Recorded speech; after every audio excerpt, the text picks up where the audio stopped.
വൈകുന്നേരം ഇപ്പം അമ്മച്ചി പറഞ്ഞ് പാല് വാങ്ങിയിട്ട് വരാൻ പറഞ്ഞു. അങ്ങനെ ദേ പാലും വാങ്ങി വീട്ടിൽ ചെന്നപ്പോഴേക്കും അമ്മച്ചി പറഞ്ഞ് ദേ ഇവിടെ ചക്ക മേടിച്ചിട്ടുണ്ടെന്ന് പറഞ്ഞു. അങ്ങനെ തുറന്നു നോക്കിയപ്പോൾ നല്ല മധുരമുള്ള ചക്കയായിരുന്നു. അത് കഴിഞ്ഞപ്പോൾ അത് കഴിച്ച് കഴിഞ്ഞപ്പോൾ പറഞ്ഞ് പഴംപൊരി ഉണ്ടെന്ന് പറഞ്ഞു. അങ്ങനെ പഴംപൊരിയും കഴിച്ച് കഴിഞ്ഞാൽ പാല് വാങ്ങിപ്പിച്ചത് ഈ അവക്കാഡോ ഷേക്ക് അടിക്കാനാണ്. അങ്ങനെ പിന്നെ നല്ല പഴുത്ത അവക്കാഡോ ആയിരുന്നു. അതൊക്കെ മുറിച്ച് അത് സ്കൂപ്പ് ചെയ്തുകൊണ്ടിരിക്കണേണ്.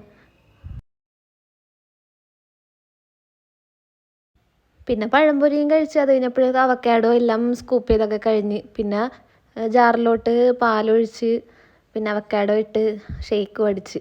അപ്പോഴാണ് അമ്മച്ചി പറഞ്ഞത് കുറച്ച് നാൾ മുമ്പ് മേടിച്ച കട്ട്ലേറ്റ് അതിനകത്ത് ഇരിപ്പുണ്ട്. കട്ട്ലേറ്റ് മീൻസ് ഫ്രൈ ചെയ്യാത്തത്, കോട്ട് ചെയ്ത് കിട്ടുമല്ലോ അങ്ങനത്തെ. അപ്പം അങ്ങനെ അത് ഭയങ്കര ഫ്രീസായിട്ടിരിക്കണം, കാണുമ്പോൾ തന്നെ അറിയാമല്ലോ. ഇത് നമ്മൾ അബാദിയിൽ നിന്ന് മേടിച്ചാണ്, ഫിഷ് കട്ട്ലേറ്റാണ്. അപ്പോൾ അത് സെറ്റായി ഇതേപോലെ അത്രയും നാൾ ഫ്രിഡ്ജിൽ ഇരുന്നിട്ട്. അങ്ങനെ ആ സമയം കൊണ്ട് അവക്കാഡോ ഷേക്ക് റെഡിയായി.